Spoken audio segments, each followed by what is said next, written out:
Welcome to Aesthetic Academy, the only school that won't put you in debt, but probably won't help either. If you have no clue what's going on, don't worry, neither do the instructors. Now, get out your art supplies and quit eating your paint because class is in session. Welcome to the Aesthetic Academy podcast. I'm Tap. I'm B. And I'm Mint to be. Oh my god, that's actually Very good. All right, B, what are we talking about today?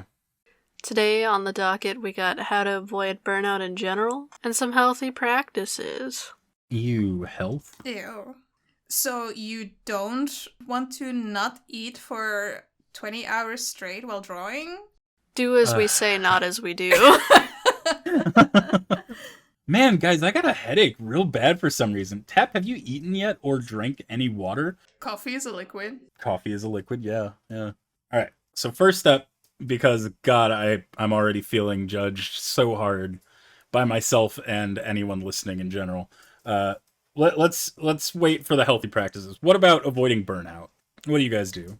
Well, first of all, a small disclaimer, because we are going to talk about burnout when it comes to art, not like an actual burnout. If you feel like you are experiencing a burnout where you just don't have any motivation to do anything, can't get out of bed, you might be suffering with depression, perhaps. You might want to talk rather to a professional. I don't think this podcast will be helping with that. We're not medical professionals. We're not medical professionals, and it's more important to take care of yourself than worrying about art. So we are talking about art burnout. Just a little disclaimer. Ba-da-da-dum. Now you can't sue us.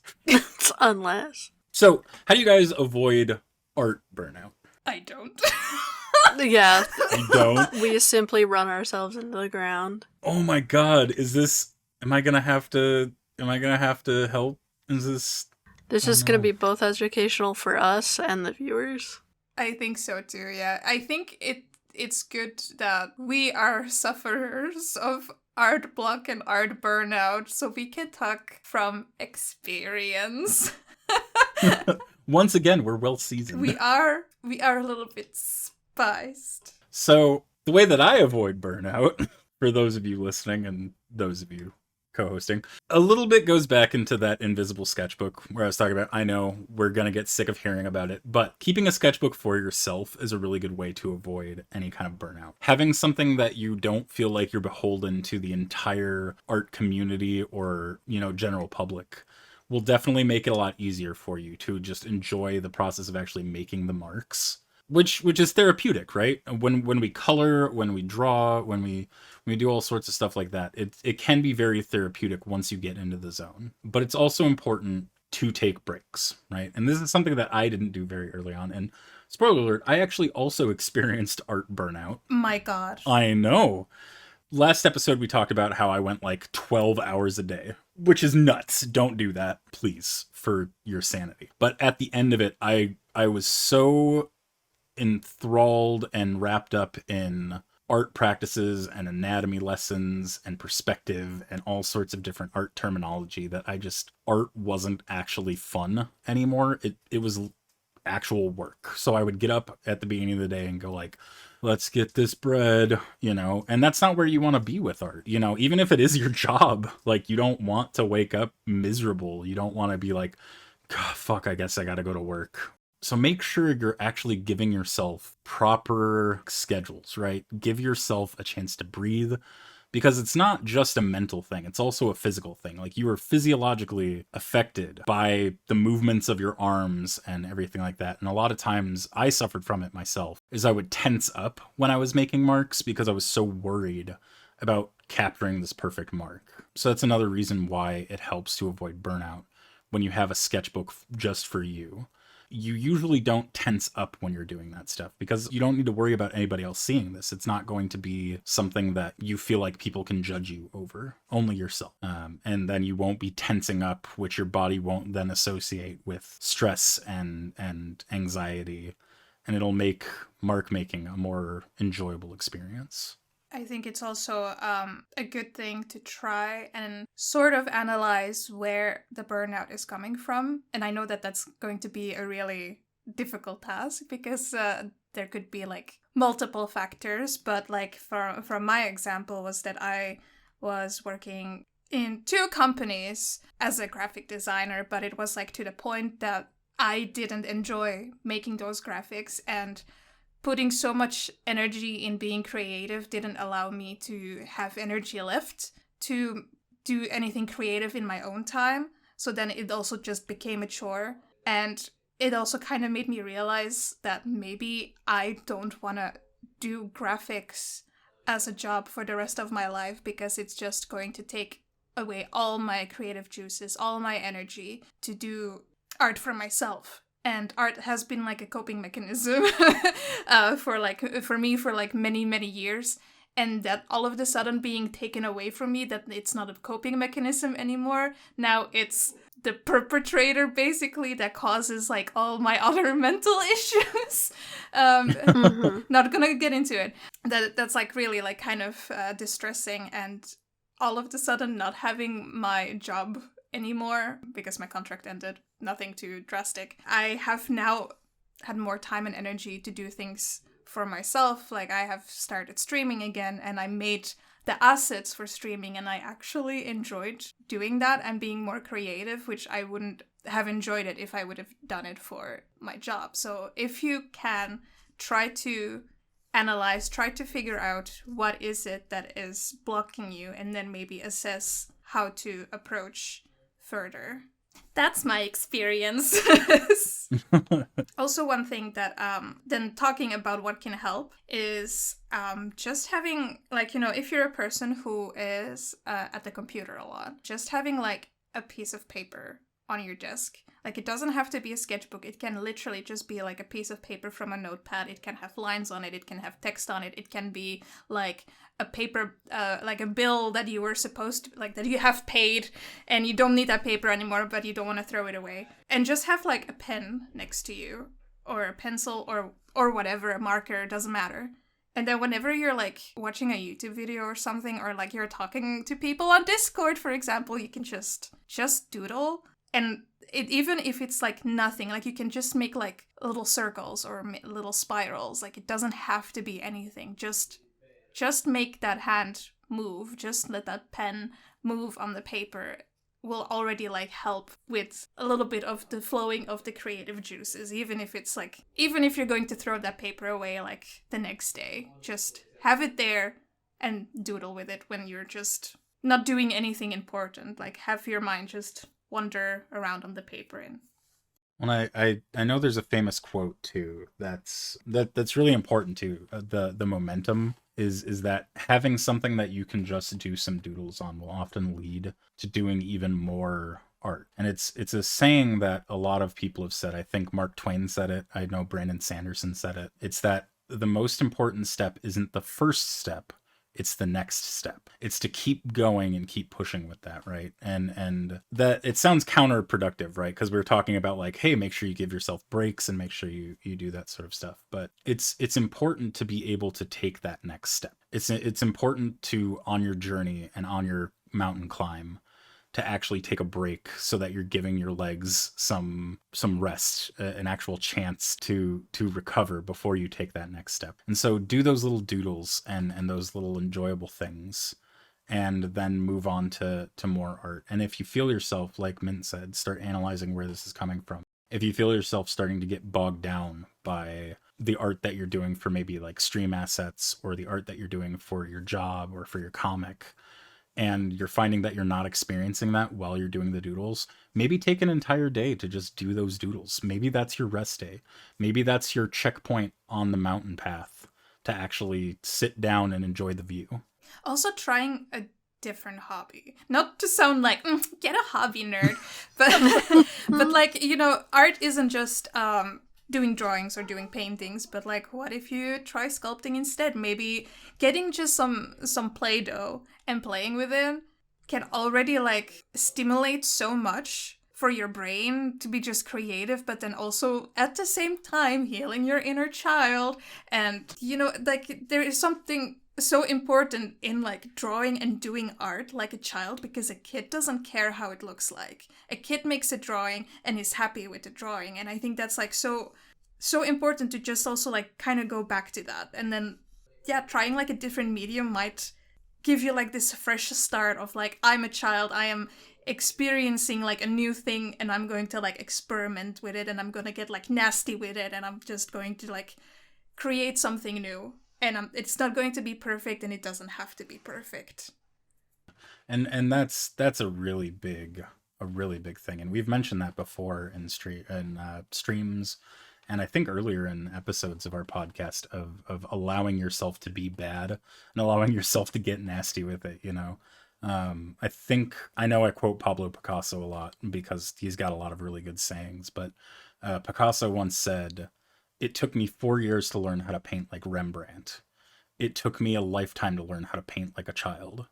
And that's big. It's absolutely, you need to allow yourself to just play around in the space and have a moment where you're not, having the entire weight of the world on your shoulders, or your entire livelihood of not worrying, God, is this going to go viral?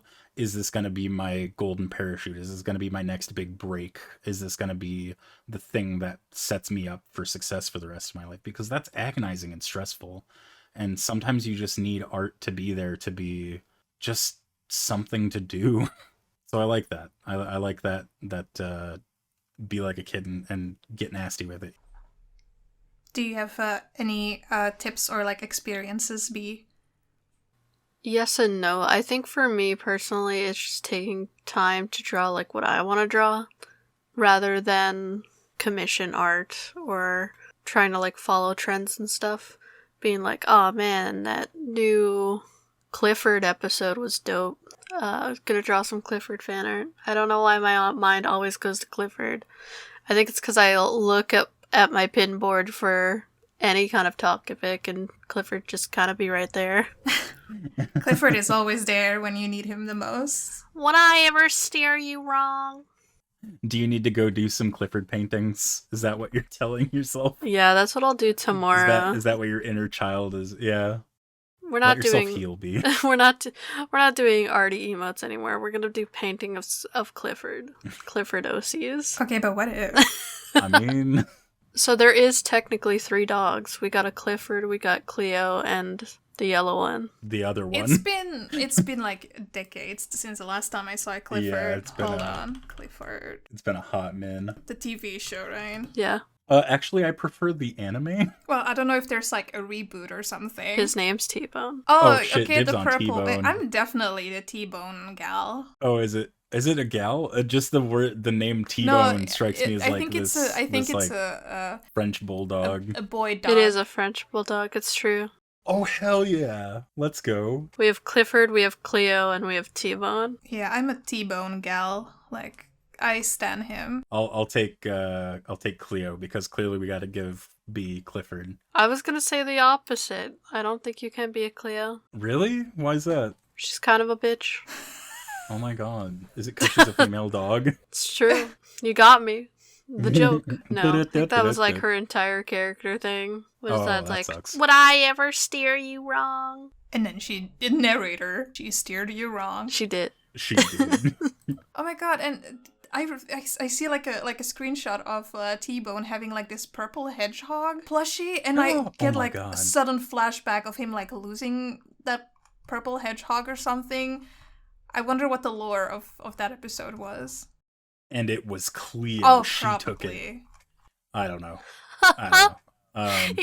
That's me though. I'm the purple hedgehog. Oh my god, was I right? No, did I call it?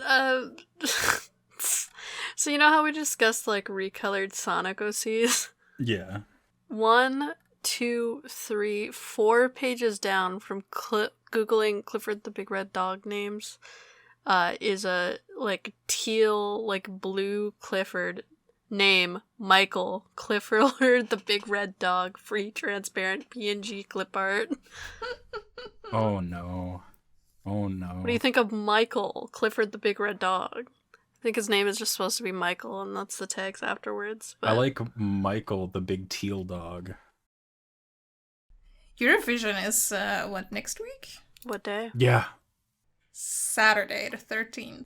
the finals. There's also the semifinals on Tuesday the 9th and Thursday the 11th. But will they be giving Wolves a banana?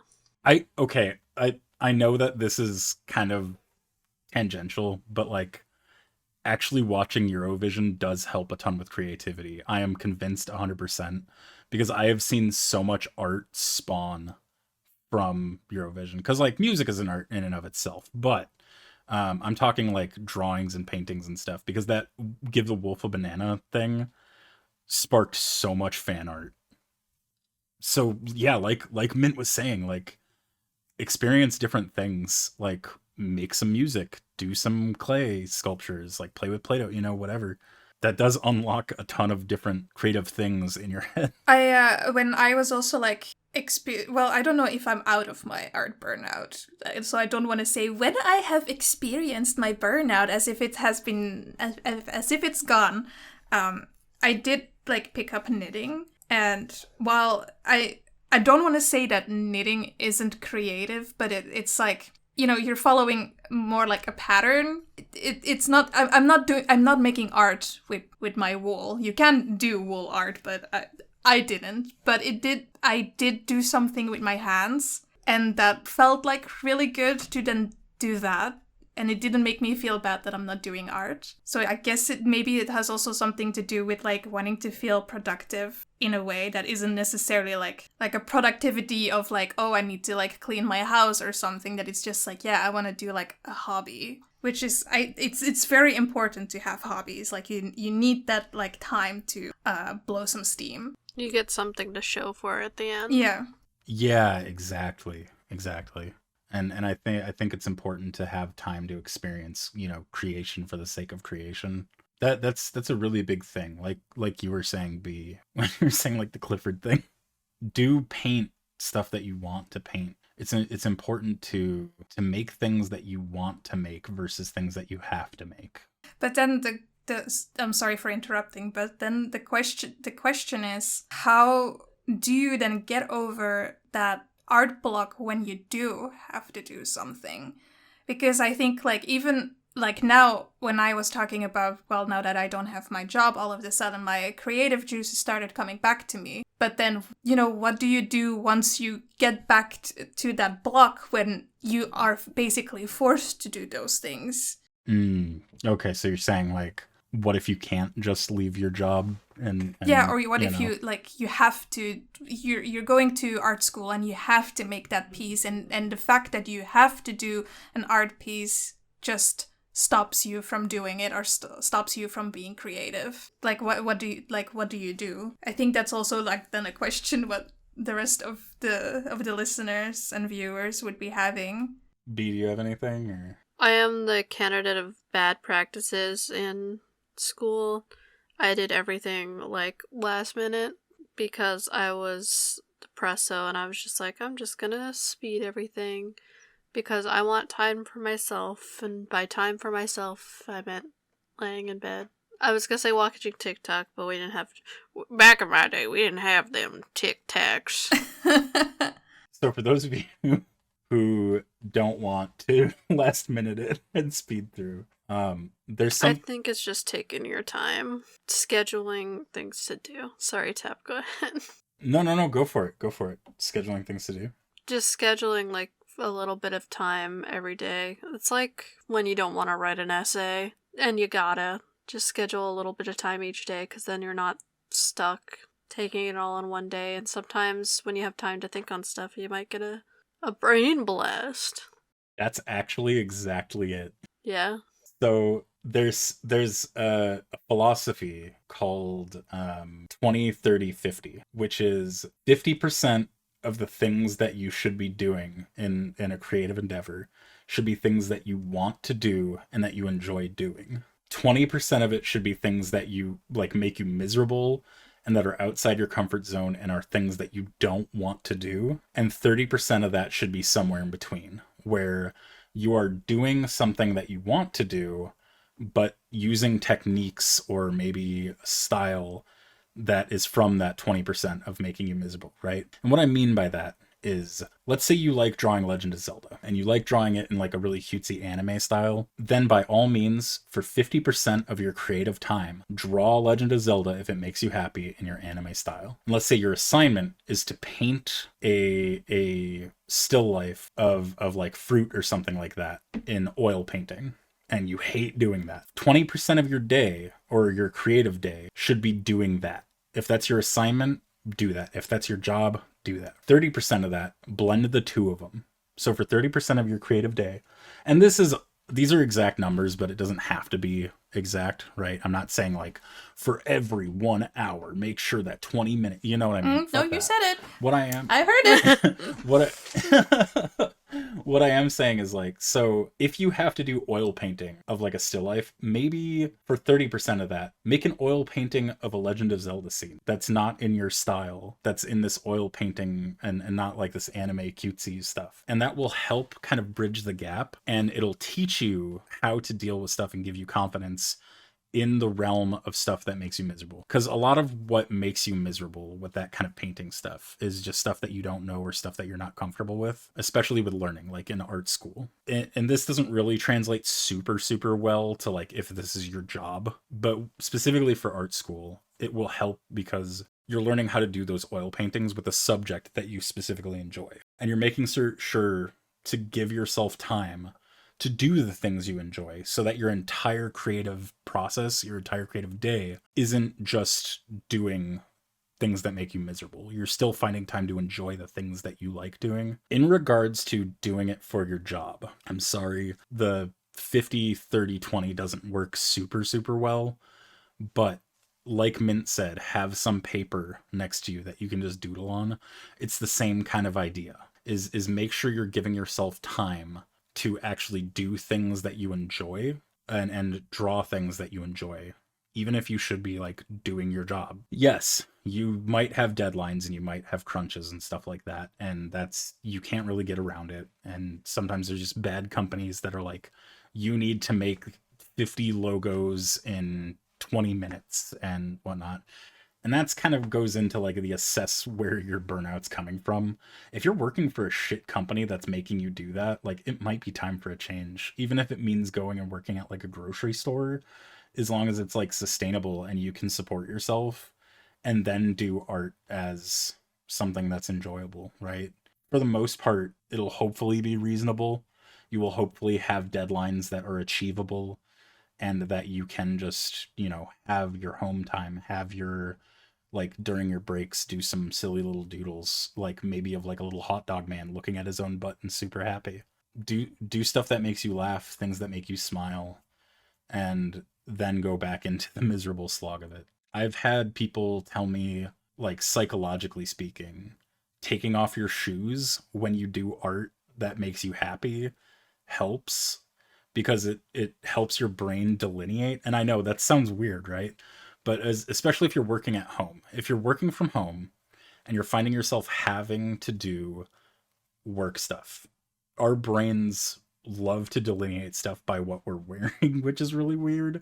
It's just a quirk of our brains. But if you put on your shoes, it'll feel like you're actually like I'm ready for work. And then you take your shoes off when you get home, right? But you're still at home. Just take your shoes off at your desk and you're like, oh, now I'm in not work mode. And I've heard people do that during breaks, right? Where they've been working at their, at their desk, like in the industry. And then they're like, I'm going to make a silly doodle for myself. I'm taking off my shoes. This is my doodle time. I'm not at work right now. And then they put their shoes back on and get back to work. Weird little tricks like that can help our brains. I don't know if that advice will particularly help any of you, but, try out some things. Just letting you know, I think that's a very American advice, because most people in Europe don't wear shoes inside the house. Oh, yeah, that's okay. That's actually unless but I don't know if then psychologically this would then count, because I don't wear house slippers either. I'm just like walking around on socks. But maybe it could be then the grippers are out. Sorry? I said the grippers are out. The grippers are out, it's true. So I guess if you then take off your house slippers could be then an alternative. I don't know. It could even be something like a watch, like something that helps you associate that sort of delineation. And I'm sorry, that is actually a very good point, Mint, is that is very American-centric. For the ladies, take off your bra. Let those puppies hang. Or even like a hat. I personally do a hat. When I'm working, I wear a baseball cap. And I'm like, this is my work time. Because I wear flip-flops all the time anyway. And I hate putting on shoes and taking off shoes. So I just put a hat on. And I'm like, okay, this is my commission hour, like work. I'm putting on my hat. I'm literally like, it helps change kind of the lighting too. Where like, I'm not getting that direct light in my eyes. And then I'm like, this is somehow different for my brain. This is working. And then when I want to do silly doodles, I take off my hat. Or alternatively, switch programs. I do all of my work in Photoshop, and I do my personal painting in Clip Studio because they have different feels and different brush engines. Yeah, but we also we just talked about oh, if your job sucks, maybe try to get a different job. But we are also well aware that in this day and age, it's quite a privilege to be able to just say, oh, this job isn't for me, I have to look for another one. Especially also when it comes to the art industry, it might not as be easy to get a job because I'm currently job searching and I have a hard time. That is true, and that's yeah. But it is something to if you can afford it, if you are able to, and you notice that the job is the problem, then maybe there's also then a thing. I don't want to say half-ass your work. I don't want to say that, but I also don't think it is important to give 100% in your job if it puts you in a burnout creatively or even emotionally. If you have to do creative work for your job, you might just want to like my partner likes to call it minimal viable product. It should be just good enough, and that's it. That you don't put all your time and energy in work that isn't even for you. You're doing it for a different company. Oh yeah, absolutely. I 100% believe in that too. Of if you're working for a company that is giving you really shitty deadlines and not giving you proper support, give them exactly what they deserve. Give them what did you call it? Minimum viable product? Yeah. Give them your bare minimum if they're giving you shit working conditions.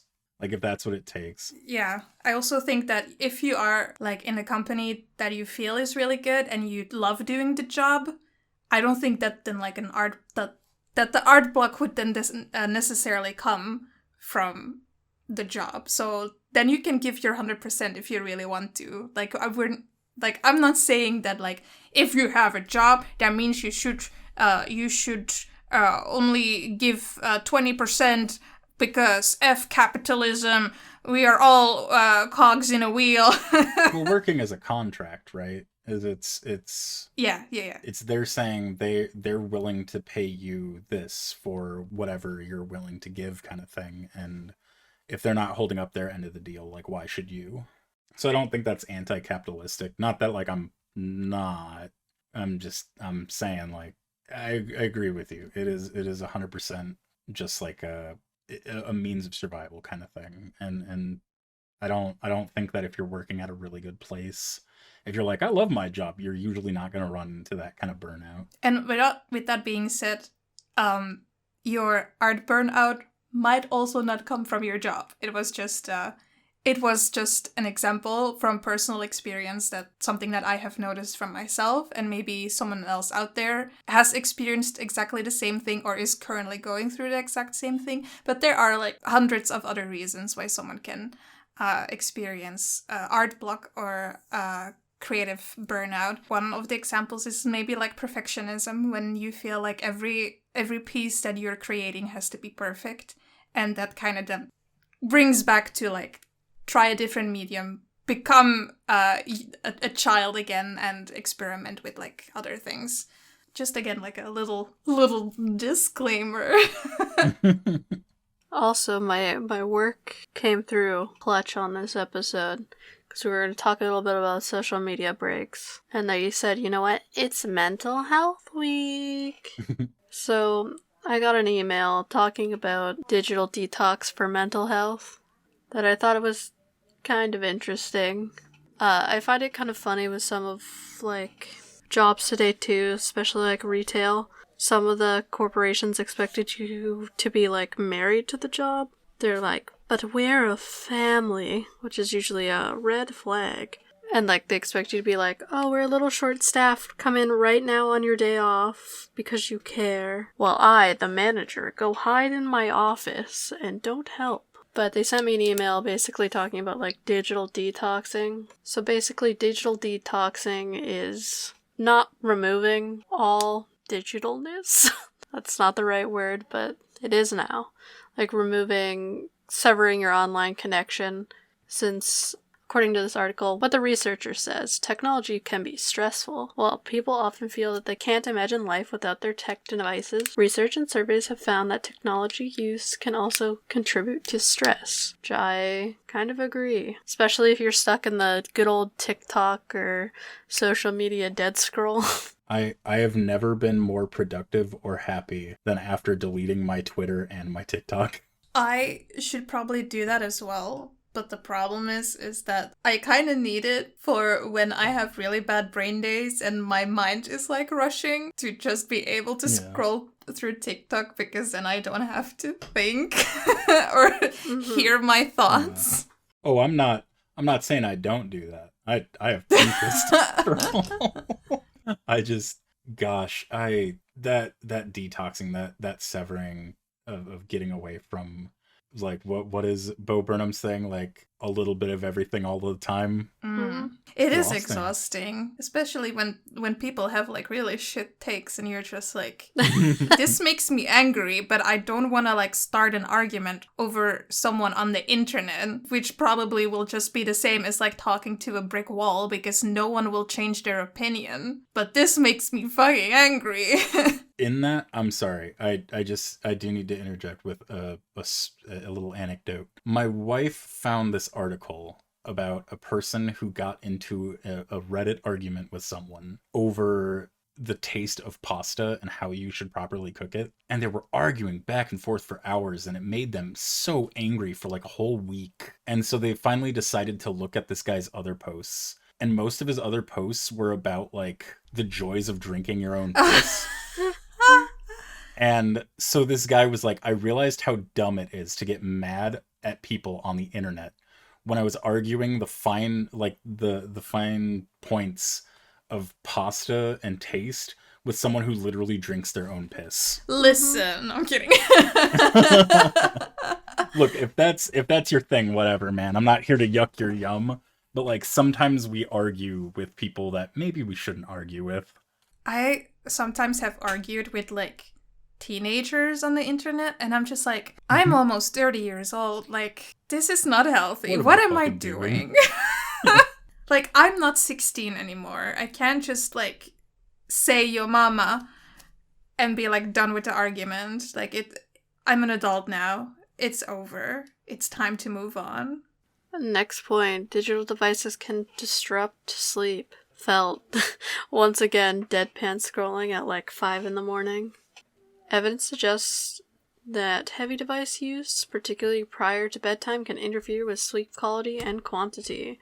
One study found that children who use digital devices at bedtime have significantly worse and less sleep. The study also found that a connection between nighttime tech use and increased body mass index. Interesting.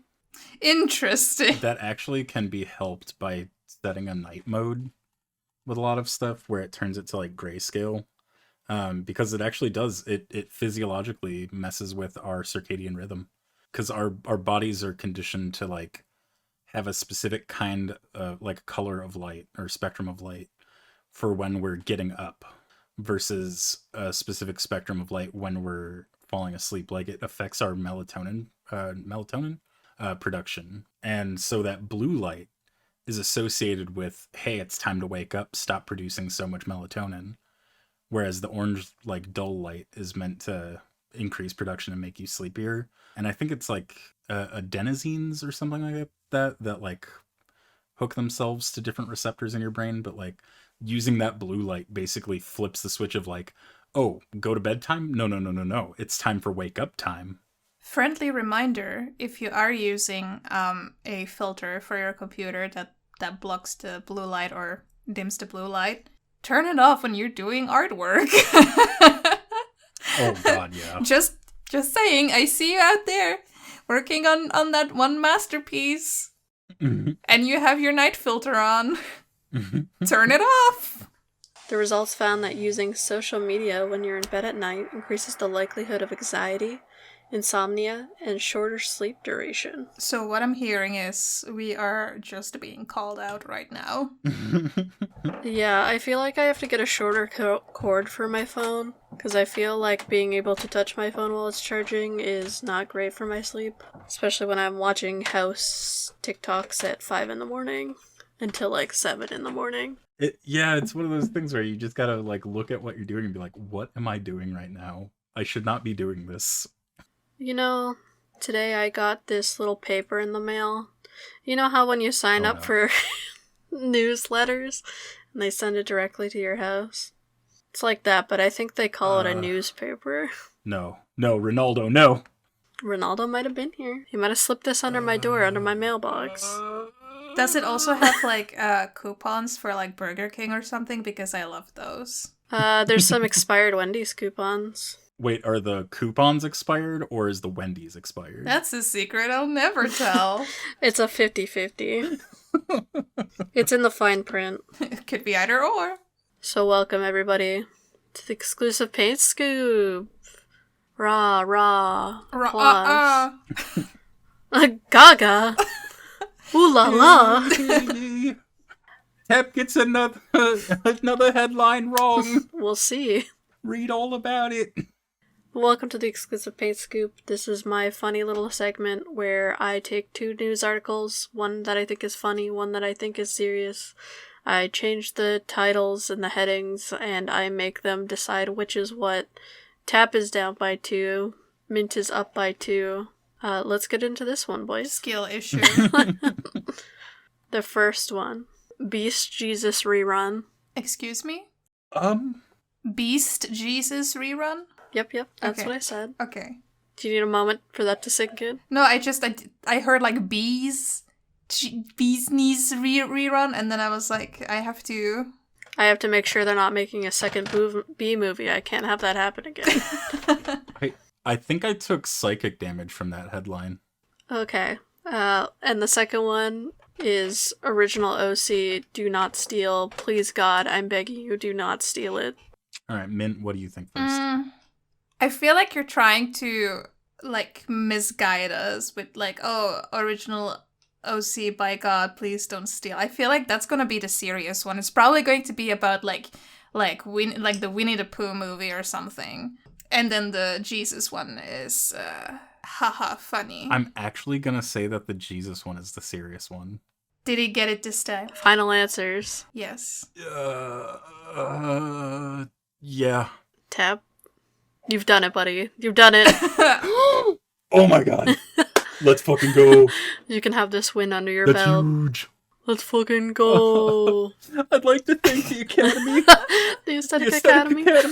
Because I'm imagining that one Jesus painting that the lady messed up when she was trying to restore it. yeah. It is about the one Jesus painting. Really? Oh my God. Oh goodness. Oh goodness. Oh, okay, There's okay. more to this story. Yeah, didn't it get worse? How did it? Yes and no. This originally came about because basically a lot of people apparently be fucking up restorations and that side of the world. No. So first, we'll do Beast Jesus Rerun, and then we'll really get into the meat and bananas of this thing. The meat and bananas. I like that. Perfect for the wolf. So a little context of backstory. In 2012, Celia Gimenez, still can't say names, an 82-year-old widow, an amateur painter, attempted to restore Ecce Homo, E-C-C-E, Ecce Homo, an almost century-old fresco of Jesus crowned with thorns in her local church in Bajora, Spain. Despite a valiant effort, the tragically failed restoration went viral, and their attempt was met with mockery and scorn. Images of the botched fresco swirled around Twitter and Facebook, inspiring a slew of memes, parodies, now found on the internet. So if you haven't seen it, just Google Botched BCC. Jesus. Oh. Yeah, basically, Beast Jesus is what they affectionately nicknamed it. So basically, the viral images and memes gifted the rural town with free publicity, and over 150,000 tourists from all over the world came to see it. So basically, this painting saved this town. Like, it was really great for business, and like a local restaurant owner was like, wow, it's really great for business. Sadly, it's fucking ugly. And everybody's like, well, however ugly it may be, apparently a lot of the nearby vineyards are fighting over the right to use the image on wine labels. Oh my god. And the fresco is even stamped on the town's lottery tickets. That's so Oh good. my God. Apparently it's even gotten a plum positioning in a Spanish film, which thieves attempt to steal it. And now even more context. We're not even to the original thing I was talking about yet. Oh my god.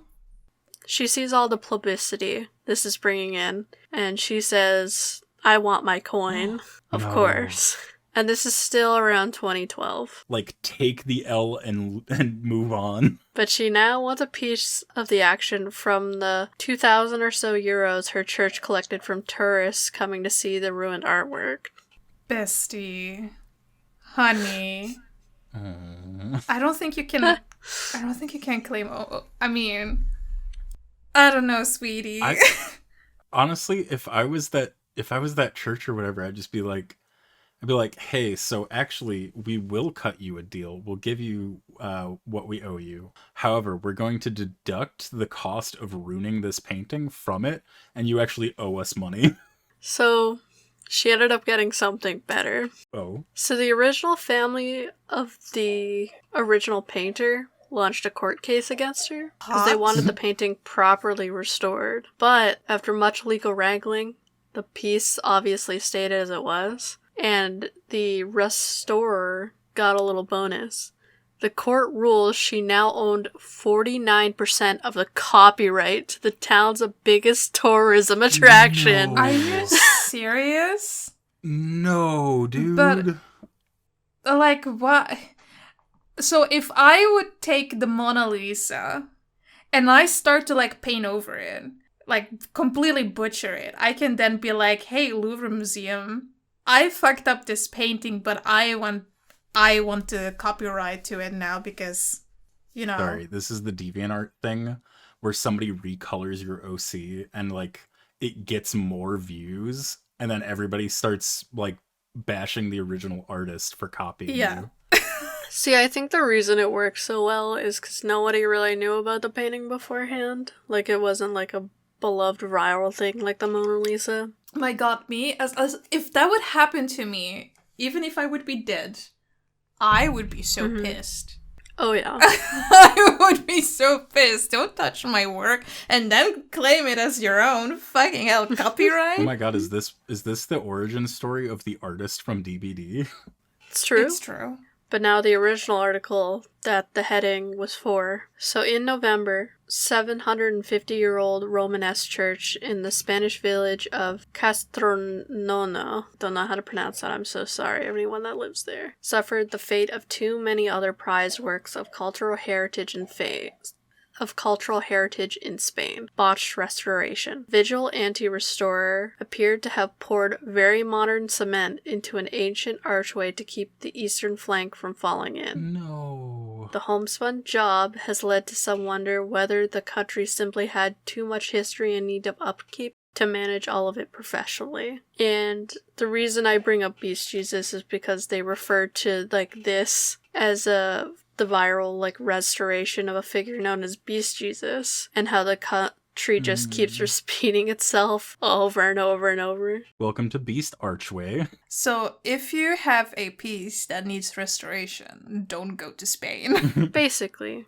And now, the piece de la resistance. And keep in mind, this would have been like 2016, 2017. I mean, it's probably still on the roll, because I can't tell where I pulled this from. I think it's a video that I watched, and then I couldn't find it again. But it was about bits and pieces about Adobe losing its trademark. Oh. The too long didn't read of it is basically people saying, like, Photoshop it. It's becoming a common term, just like Band-Aid dumpster, apparently, was a product name. Oh my god, did we Kleenex Adobe? Basically. So people keep using the trademark as a generic term. You may be aware of Kleenex, Velcro, and chapstick. But what about escalator or dumpster? Zipper or trampoline? All of these were trademarks of companies whose products were so successful that they came to represent an entire category. And it can actually cause quite a bit of problem for those companies. When something becomes so pervasive in everyday society as a result of its own fame, there's an argument that it can no longer represent the brand. It almost represents the action, Mr. Cohen said. So as a result of that, in trademark law, you cannot trademark things that are descriptive or generic in nature. That's why a lot of artists have trouble copywriting things that are so generic. Some big companies have engaged in advertising campaigns to let the public be aware if their name is actually a trademark, Mr. Cohen said. Xerox had an advertisement that was in a magazine that literally said, if the trademark is misused, it could become undone. Please help us ensure it doesn't. Xerox still has its trademark. Everybody call it Photoshop. Photoshop right now, please. So Xerox still has its trademark, so does apparently Rollerblade and Clorox, both of which ran similar campaign videos. But now, ladies and gentlemen, the piece de la resistance. The Velcro music video made about this issue that we are going to watch today. Oh. And now I watched this video beforehand, and I'm going to give it to you right now, and we'll all watch it together. But I watched this video, and it's the lawyers of the company singing. Basically, please don't call it Velcro, call it fucking hook and loop. And they use the F word in there, but it's bleeped out. And now I don't think they expected this to work, and it's more of a fun PR stunt to bring aware of this trademark issue. But man, did they get a lot of comments of them being like, wow, the marketing team was on point for this one. But then they made a follow-up video where they sang a bunch of the hate comments and other suggestions and translations of Velcro. One of them which was hook and loop your heads out of your asses. So let's watch that video right now. You ready, fellas? Yeah. Why is the production quality of this actually really good? Right? It's so self-aware, too. This is so good. It is good. But name it something else than hook and loop. Yeah. Hey, I got my new hook and loop shoes. I'm normally fuck corporations, dog, but the people who I'm with that comment of wow, the branding or advertisement company or corporate, wow, this threw me, man. They were on point. Holy cow, this was golden. But it's also at the same time, it's cry about it. Cry about it. Yeah. I think, it's so beautiful in language that we can just take a brand and make it such a common thing. There are actually a few things at least in the Flemish dialect. I don't know if it's the same for Dutch people. For diapers, we do call it Pampers because of the brand. And also the cooler box that you take on a picnic. The brand is called Frigo Box, and that's also what we then call the object. So I think that's kind of beautiful about a language. So cry about it. Well, I think Kleenex is technically facial tissue, but they lost their trademark. And I think, is that what this article is? It the Velcro one, or is this about Photoshop? Because I know that's up for it's about Photoshop, because they're begging people not to say Photoshop. Because basically, similarly, Adobe says terms like Photoshop, the Photoshop, Photoshopped with a capital P, and Adobe Photoshopped are all things you shan't say. In addition, the company says you shouldn't use its trademark as a slang term, a photoshopper, nor in a possessive form. Photoshop's new features are impressive, is an example in that given case. It doesn't want you to see abbreviations either, so Photoshop as PS either. And that's all in their, Oh my goodness. that last little bit anyway, is all in their permission to trademark HTML shit. The fact that Adobe has both hands of mine tied behind my back, that I'm basically forced to use their Creative Suite while paying a heck ton of money, and the whole shenanigans of like, oh, but if you want to unsubscribe, you still have to pay a heck ton of money. Cry about it. Because yesterday I shopped some pictures, and I'm a pretty good... So I really like photoshopping. Yeah, I really like using, you know, it's a little bit burdensome, but once you start to learn how to with their features, you really boost your level as a. I love stamp tool. Stop, you're killing us! He's already dead. You really, like, when you edit this, you really have to, like, bleep out, like, the photoshopping. That it's like, I really love... like, my favorite thing do is beep. I really like stuffing in my mouth. Really gobbling down on the... I'm gonna place it with another word. We're gonna do a corporate safe. We need, like, hook and loop, but for Photoshop. I really like digitally editing. I really love generic art program. Guys, don't call it photoshopping. Call it Adobe editing photographs digitally with a digital program purchased through a copyrighted company. But, like, would they really lose money if all of a sudden other people could say or use the word Photoshop? I think it would technically ruin their ability to sue people. Okay, but that's a skill issue. Yeah, so I think it could cause damages technically. So I guess be nice to the multi-billion-dollar company, guys. Unless... Don't steal from the billion-dollar company. Unless...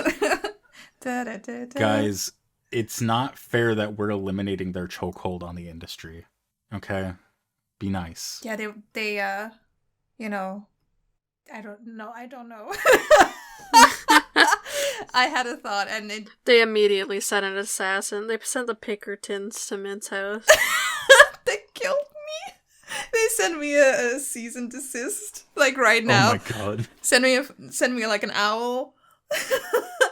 It's not fair that we would seek alternatives and try to shake up an industry where you're required to know how to use their program and potentially buy their program on your own personal time in order to be successful at your job, because every single studio uses this. It's true. No, but like imagine telling a Victorian child this. They would immediately pass away. No, Mint, if you turn over that cease and desist order, you're gonna see your part of the paper that I've taped to the back. I've actually worked for Adobe Photoshop this entire time. It was a trap. No, an insight. It's true. I was wearing a wire the whole time, and you took the bait. Oh my god. But you can clear up this legal dispute by reading what's on the back of that paper. Oh my god. Let me...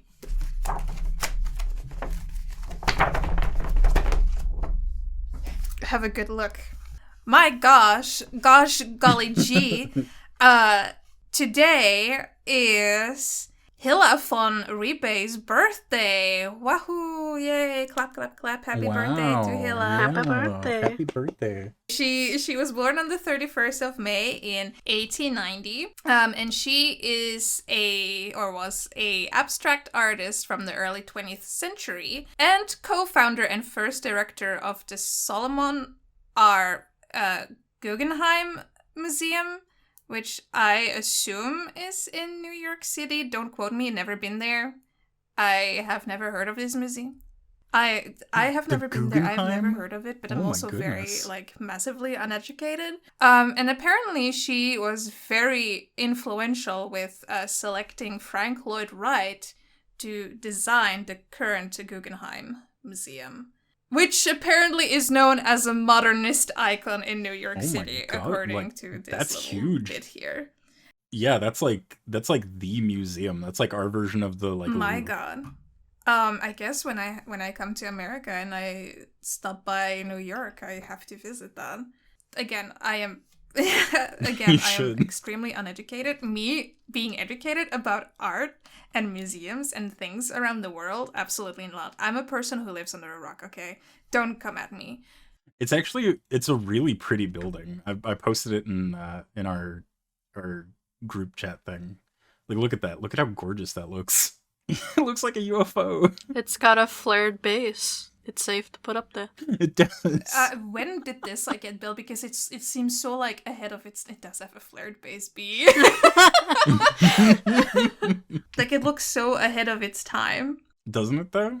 But yeah, either way, she passed away in the 27th of September in 1967 at the age of, calculation, 77. But if she were alive today, she would be 133 years old. So happy birthday to Hilla. Big Happy juicy birthday. kisses. I like that. I'm like, man, I'm so disconnected from like the art world in general. Like, I didn't grow up with this kind of thing, and then people are like, I'm like, the Guggenheim Museum? Holy shit. I mean, it's probably like quite embarrassing and like a total shame that I didn't know what it was. I have never heard of it. No. It's like modernist, so it's kind of like a very American thing. Still, you know, I claim myself to be an artist, and I know nothing. I know zilch about like art history. Okay, any of like the art movements from whatever decade and century, nothing.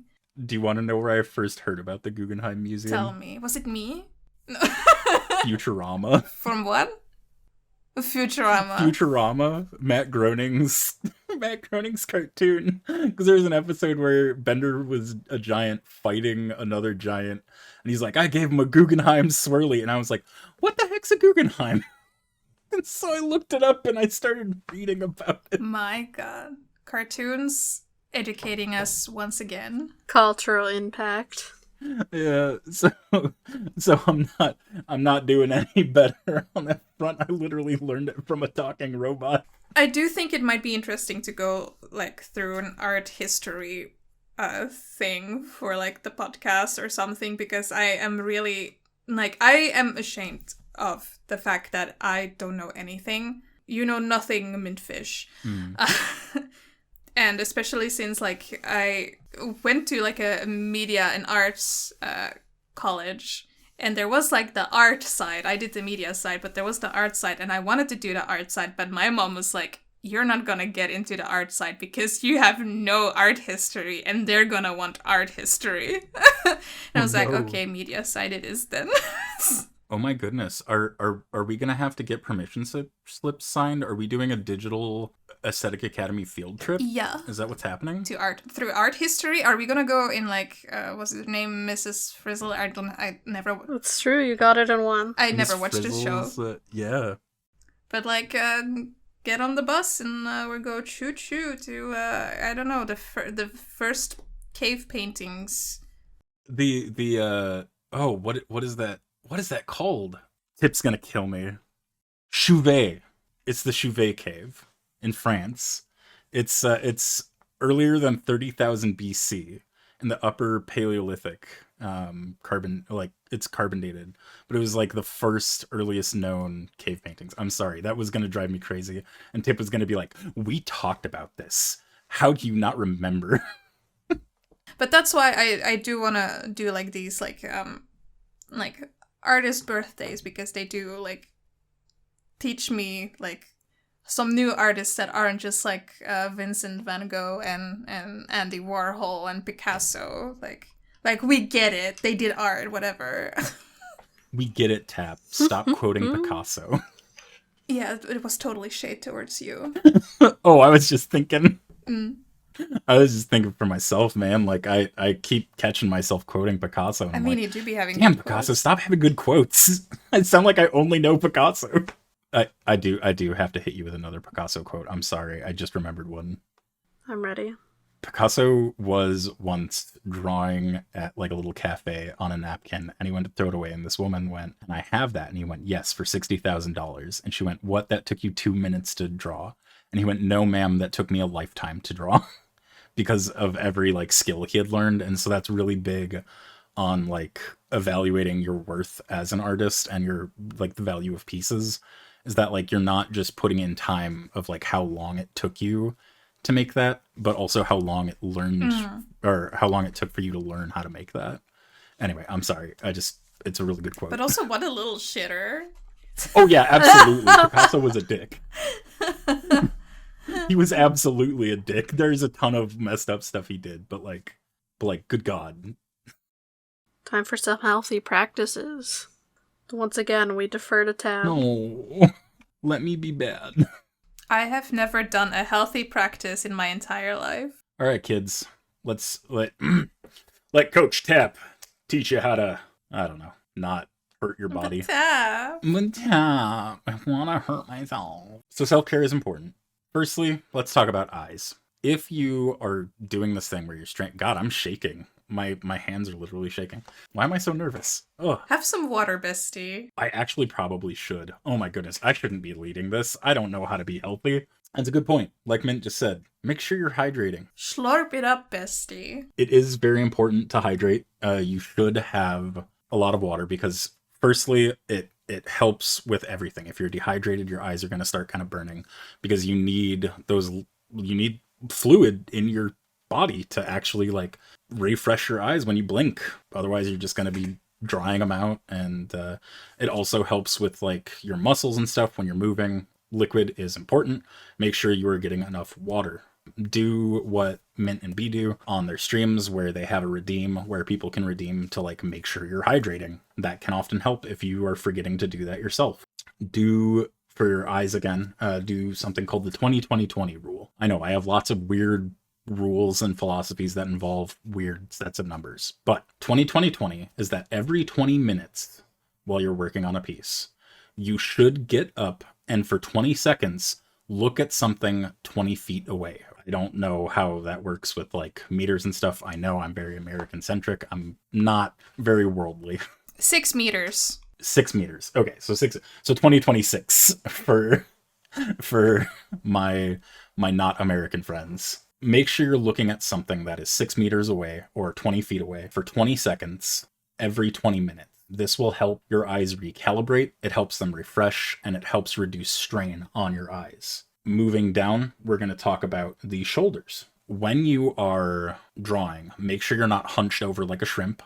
I know there's a lot of memes about that in the art community. I know a lot of us do it.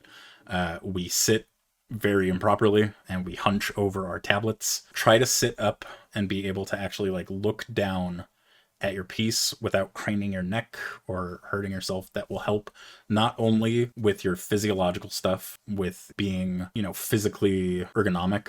It'll also help actually with stuff like proportion and perspective because you're literally looking at your piece differently. Make sure you are also drawing from your shoulders if you're working on a big piece. If you're making large swooping lines, don't do little, chicken scratches of like, with your wrist. That'll hurt your wrist. You're making that same motion a ton when you can use your shoulder to make one large swoop. And that's something that we'll talk about in a future episode too, is how to draw with your shoulder, your elbow, your wrist, and your fingers. But that's the thing, is if you're working on fine, minute details, work with your fingers. If you're working on kind of more detailed stuff, but it's not really fine and small, work with your wrist. It gives you a different range of motion. If you're working with larger stuff, use your elbow.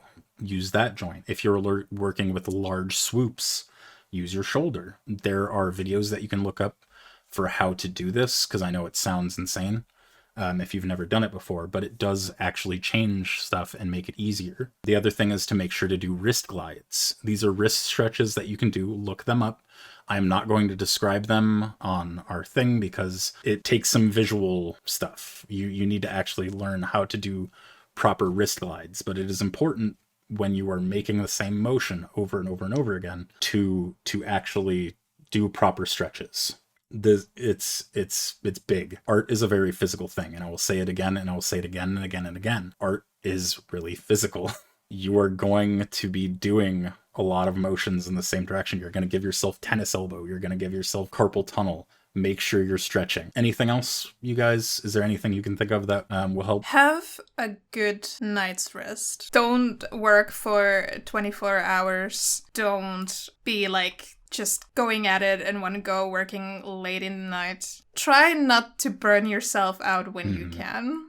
That is a really big thing. When you get into the flow state, it's really easy to just like let hours and hours slip by you. So set timers. Get up from your desk or your chair or wherever you're doing your art and stretch your legs, because God, you need to be gentle with your body. And water.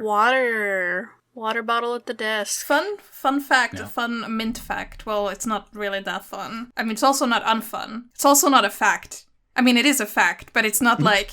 Anyway, I have a cute little yellow water bottle with like sunflowers from Vincent van Gogh. That was all I wanted to say on my water bottle. Yes, water. We'll say it time and time again. We'll reiterate it. But yes, having easily accessible water, like B said, is important. It'll help you actually drink water. I am very bad at that because all I have is a coffee cup at my desk. I should probably set water bottles near my desk before I start working. It's been a whole day. All I've had is one cup of coffee. I know, I'm bad at this. Don't be me. It's true. We were riding on you. We were rooting for you. We were all rooting for you. Ugh, I'll let you down. Also, do take your medication. I really don't care if that medication takes away your spark. It doesn't. You're lying to yourself. Take your medication. Oh my God. Yeah, we'll have an entire episode about that. You laying in bed all day because you have no energy to do anything else is not a spark, honey.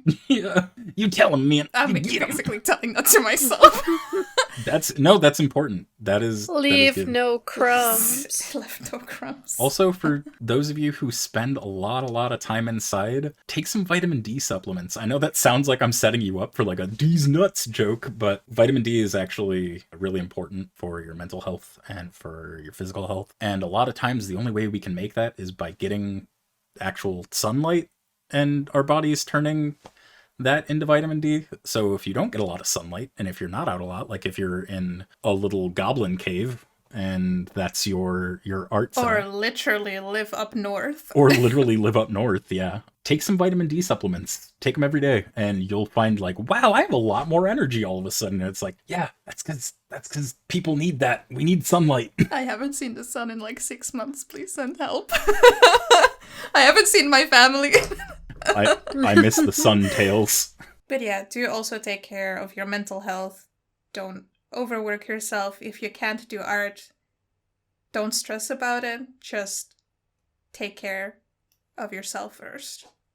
I have a set of dumbbells near my desk, and every now and again when I take a break, I'll lift them. Like I'll do like a set or do like a rep or whatever. And I find that it's been helping with my like arm stability to like essentially wake up my arms, you know, by doing that exercise.